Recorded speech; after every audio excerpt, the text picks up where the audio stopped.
Got time for your scholar and gentleman in a hoodie? I hope you do. I attended this year's AAAM conference in Charleston, South Carolina, and it was outstanding. The Association of African American Museums is an essential resource. I sincerely applaud Vedette Coleman, Dr. Vedette Coleman, and her team for another meaningful conference.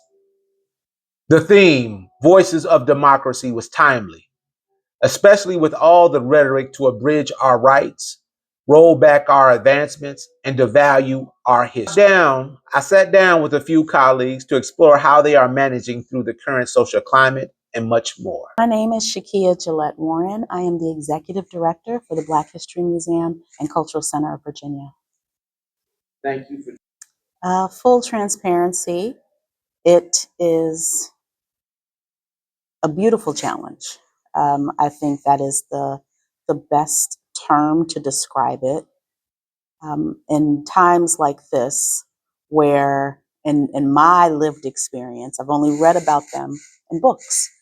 You know, you look up to Bayard Rustin, Mary Church Terrell, 19th and 20th century scholars and, you know, civil rights movements, advocates, grassroots, boots on the ground, just learning from their experiences and to be catapulted into a time period where your very existence and everything that you stand for as a leader is under attack.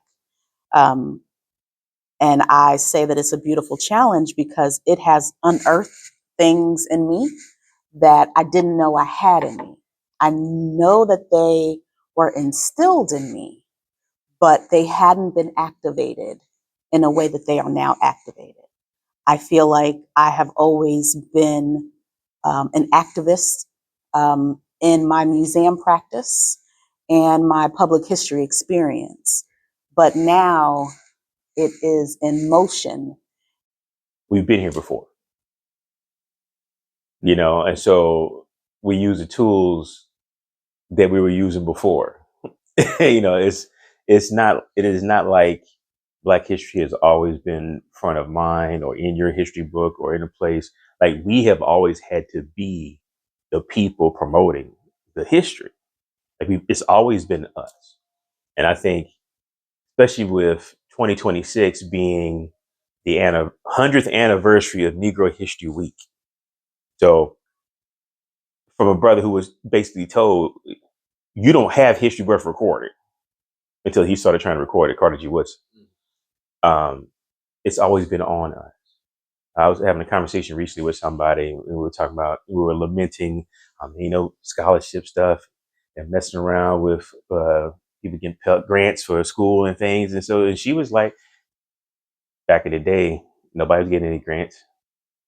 Mom and dad, you know what I'm saying? Mom and dad was probably missing meals trying to put money away so the kids could go to school. And I'm not saying we have to thug it out in that way. What I'm saying is, when I'm seeing this stuff, even though I might not have been around during that time period, because I am a pseudo historian, it smells familiar. And so we have to use the tools that we already have in us. That means, okay, find a way to make one. And so it is going to be incumbent upon us to do what we've been doing. And that is, we have to promote this history. We have to make sure that it's front of mind for people, especially our people, kids, or folks who just haven't been exposed to the information that we've been exposed to. And so, before I was in this present role, I was at the Birmingham Civil Rights Institute. When people didn't know anything about civil rights history, that's why we came in and trying to share stuff. This happened on your block. And you can see the kids like, oh man, I didn't know. Yeah, this is right on your street, brother. Like, these people lived in your neighborhood and they made history. And so we have to do what we've been doing.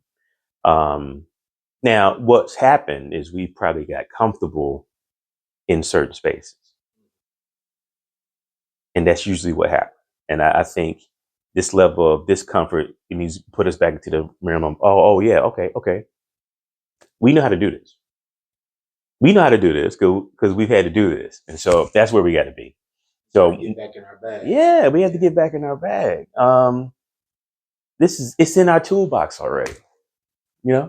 So Yeah, that's the thing. I'm gonna be pushing as we go into 2026, man. It's like, hey, I know America 250, but Negro History Week is 100. I'm gonna be pushing right with you. I'm gonna be pushing right with you. Yeah. Well, let me. Given what everybody's facing right now, brother, this is the optimal time to go to those organizations. Like we need to circle the wagons.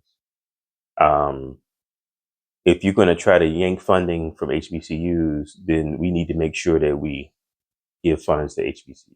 We need to make sure we send our kids to HBCUs. We need to make sure that we show. So it's the same thing with the cultural institutions. Like you see in the news, and they're pulling grant opportunities, or IMLS is we don't know what's happening with those grants, but we weren't getting those grants at one point. You know what I'm saying? So it's like, okay, we have to go. We had a normal for a while. We don't know if it's going to get back to that. So let's go lean on what we've been doing, and that's supporting our own.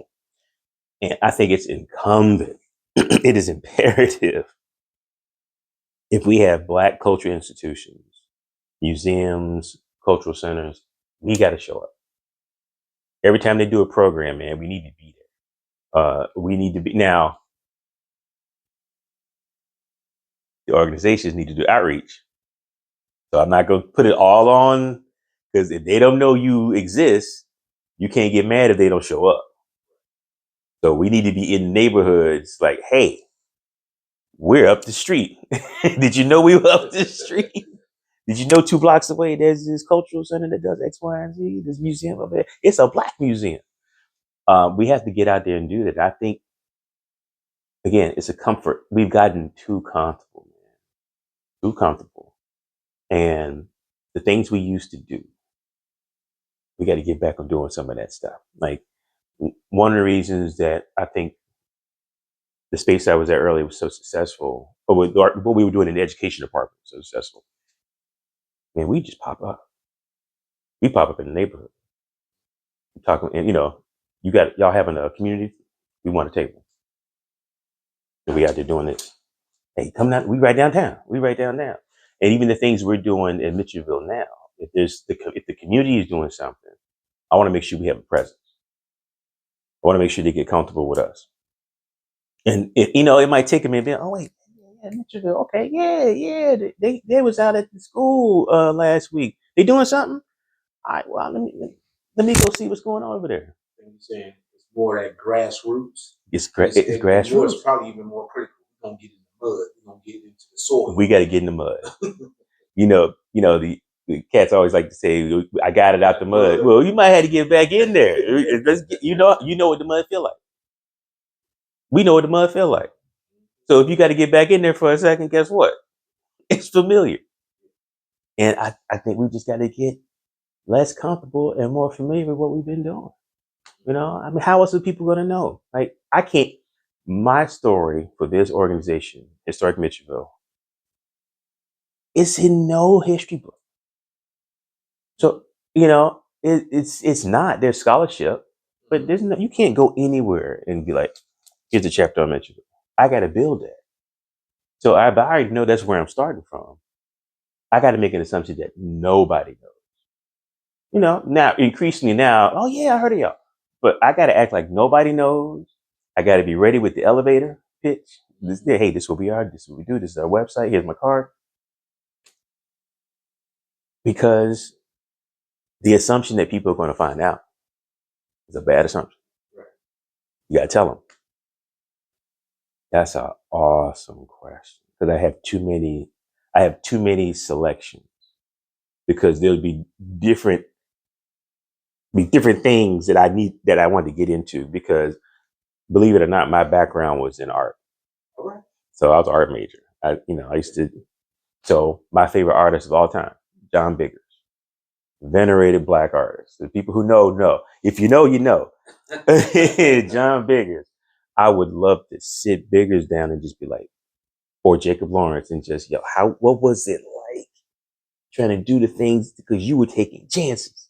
Well, you were doing things that were super Black, but you're doing it in the 50s and 60s. Like, I would love to know what that was about. But if we on like a straight up history situation,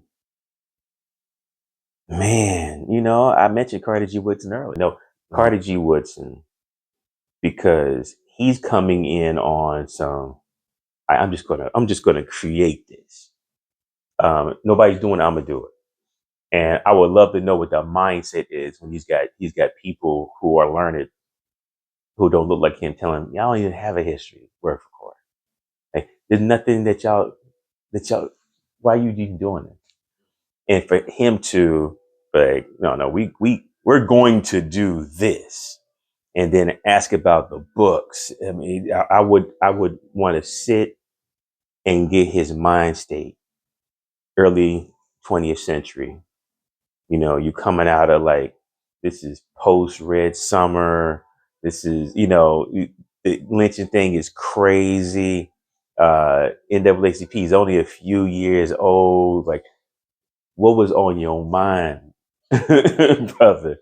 What was on your spirit? So what was in your soul for you to say, I'm doing this at a time where even Black people probably be like, hey, come on, man.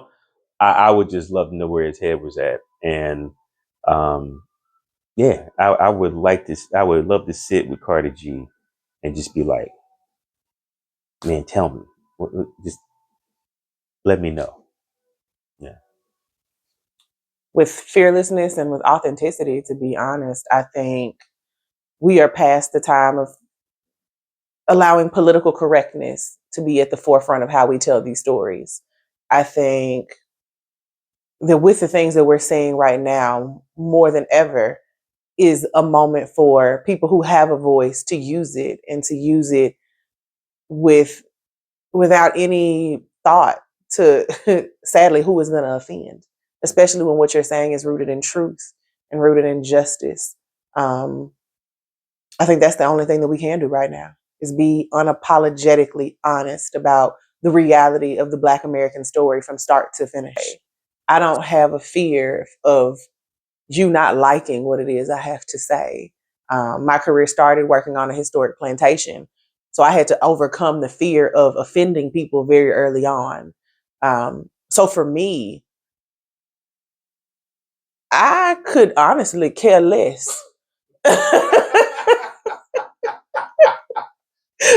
whether or not my truth rubs you the wrong way, because it is my truth and my story to tell. Or go visit the museums, go teach your babies, teach your cousins, teach your aunts, teach your uncles, support the programming initiatives. If they're having an event, go out, go buy a ticket, go support the vendors, donate. If I know that's not something that everyone can do, but you can donate with more than your money. You can donate your time, go volunteer. It's just as simple as making your presence known and letting the institution know that you are valued and you are telling a truth that so many people are afraid to tell. I think that's one of the biggest things they can do. For me personally, from my past, I think that I would want to sit down with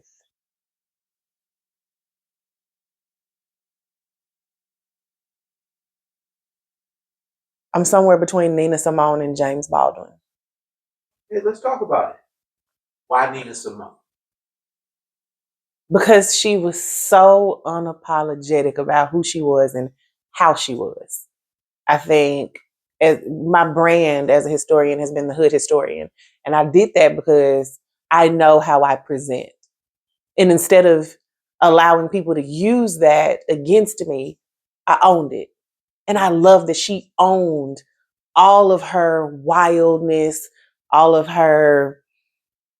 the ways of her that may have rubbed some people the wrong way or they didn't understand. She owned it, and she didn't care about how you felt about it. And I really, really respect that about her. So why James Baldwin? Similar to Nina Simone, he was so unapologetically himself, but he was so critical of Black America's position within the confines of white America. He was so, like, he was able to look at it and speak about it in a way that white people could understand, but that Black people also felt. And I love how, in many ways, he viewed the relationship between Black men and Black women. There's a wonderful interview between him and I believe it's Angela Davis, and they're having this back and forth about the role of Black men and Black women. And I love both of their takes so much, but they're so raw and so honest. And that's what I love most about people. I love people's rawness. Don't bring me your political correctness. Bring me who you are when you in the room by yourself. I don't want your fancy you. Bring me the real you. And that's what I love about them. Own you and own your story. You can't be mad at nobody for telling your story wrong when you're not trying to go tell it right yourself. And I think that is one of the most important things that we have as Black people is our story. Control your own narrative. Don't let nobody control it for you. Just being mindful of the environment, being in tune with who your allies are, who are your people that you can trust to talk to about the challenges, but also just remaining resilient through these times and not feeling as though one has to abandon ship. It's being the oral historian that I am, and being that I love family history, I think that I often think about some of my own ancestors that have gone on and transitioned, that I never had the opportunity to interview, talk to them about our history. Those would be, I would love to talk to people like my grandfather, people like my cousin Lorenzo Osby, who is a pastor who started our family reunions so many years ago. I would love to ask them questions and just get all of the things that people didn't think to ask back in the day. The more that you know about yourself, the I can just speak for myself. The more I've learned about my family, the more grounded I have become, and more proud I have become about my Black heritage. So, the more that you know, the more you grow. You know, I work at a public HBCU in Mississippi.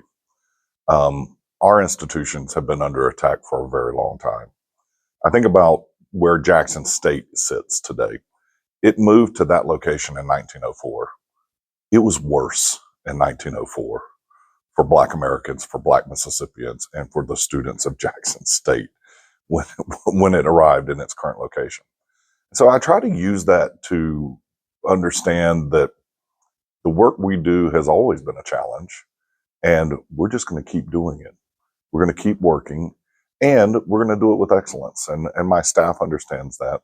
And at the same time, in what feels like kind of for many of us, the existential crisis, particularly around resources, again, a lesson from our own institutions and Black museums, we've always been scrambling for resources.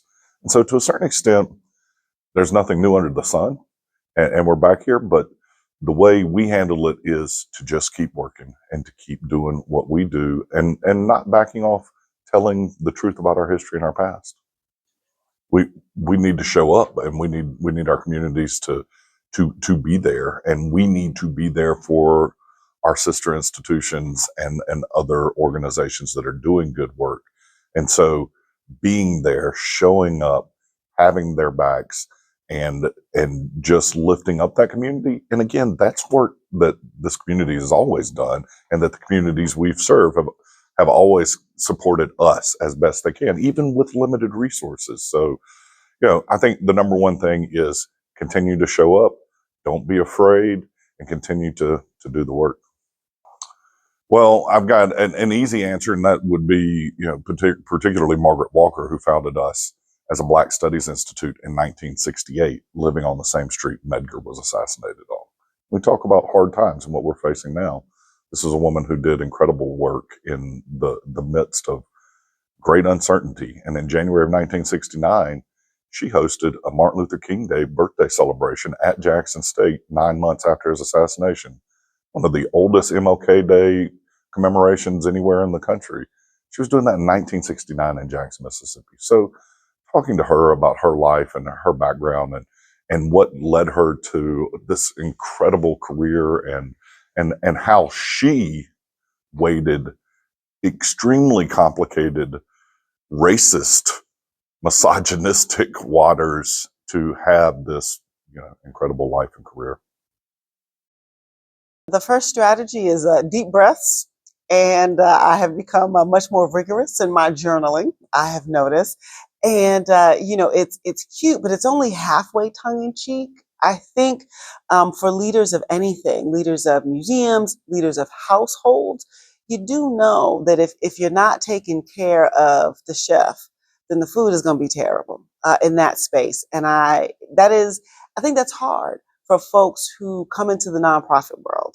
And it's always hard for Black women, right? In the ways that we do that. But at some point, I decided that I wasn't going to leave, I wasn't going to stop, and I wasn't going to give up, which meant that I had to be prepared to do the work, right? So part of that is resting.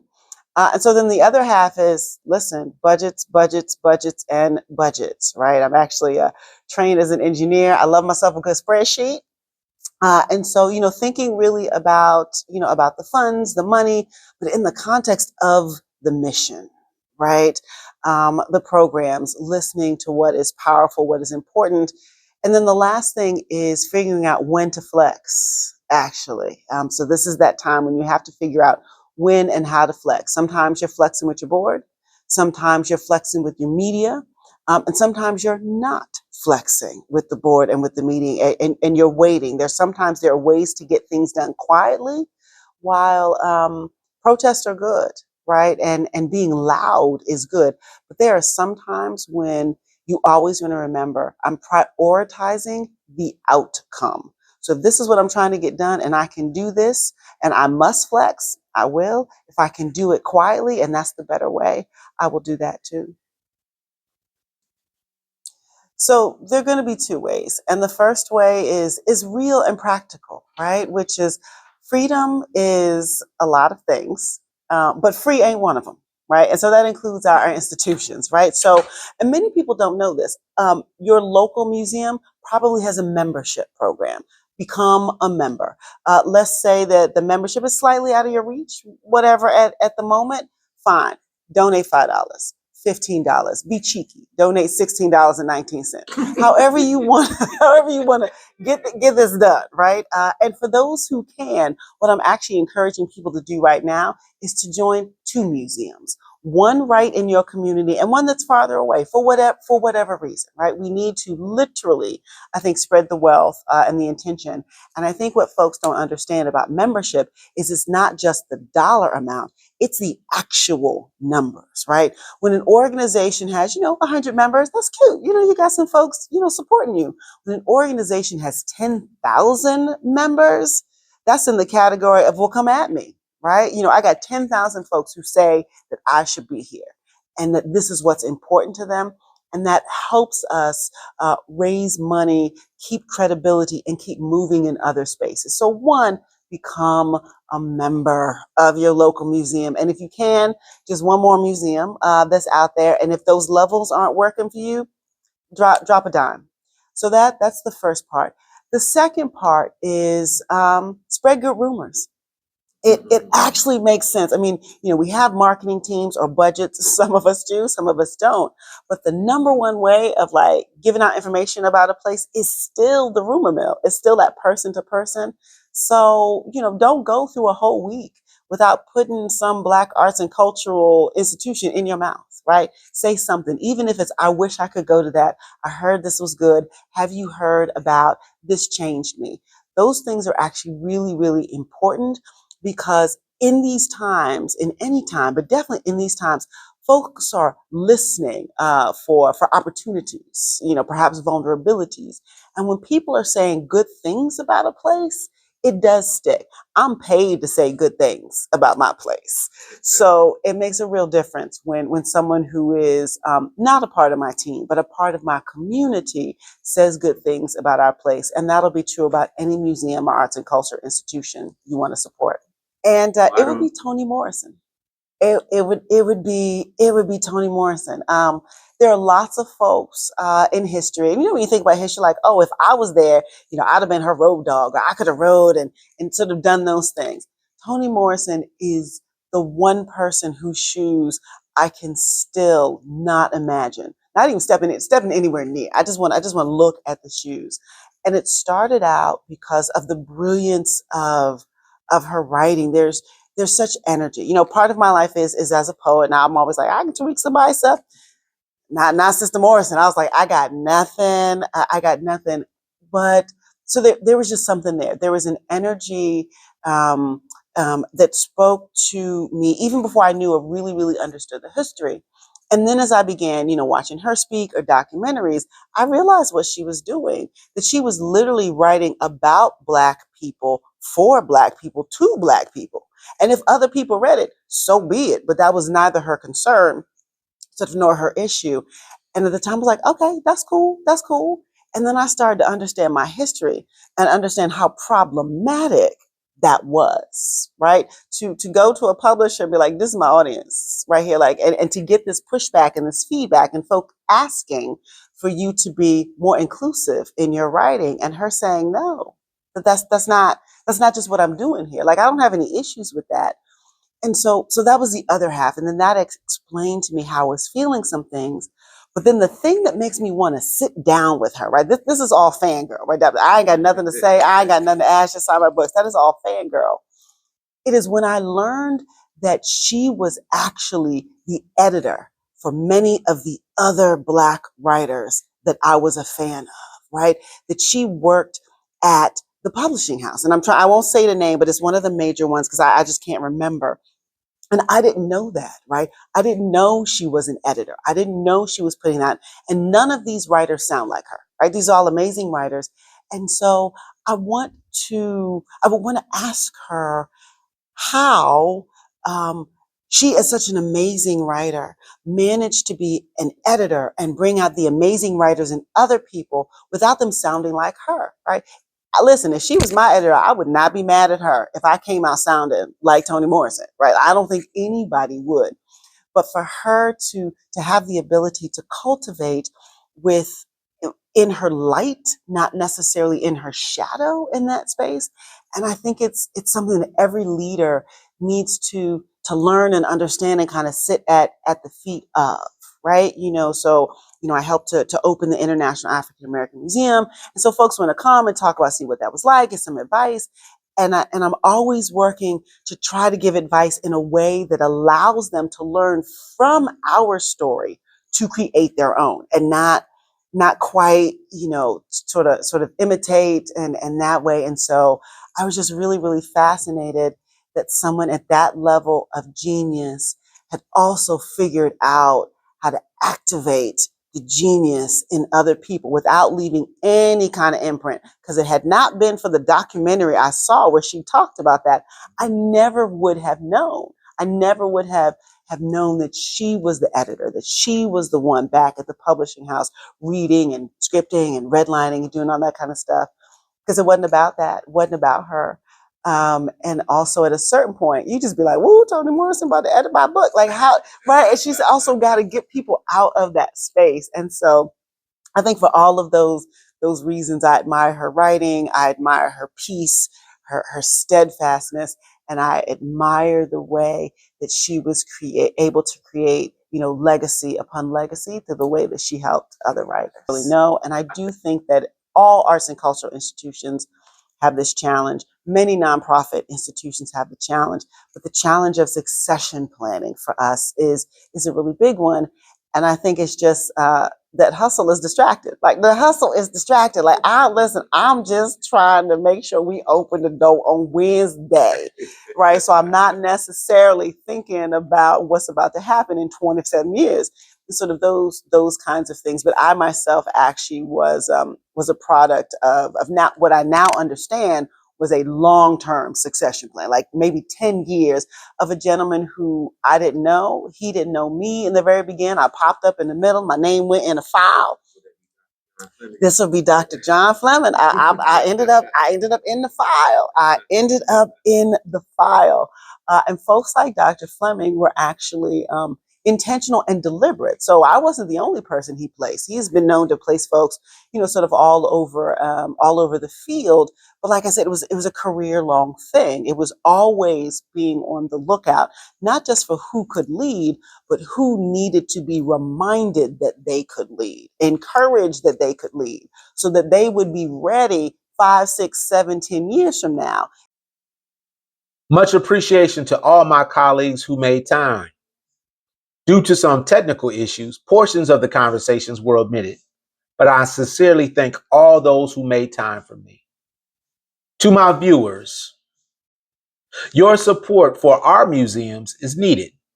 Consider membership opportunities, consider annual donations, and consider spending your time at these museums as they continue to provide meaningful experiences. This is your scholar and gentleman in a hoodie. Know thy history.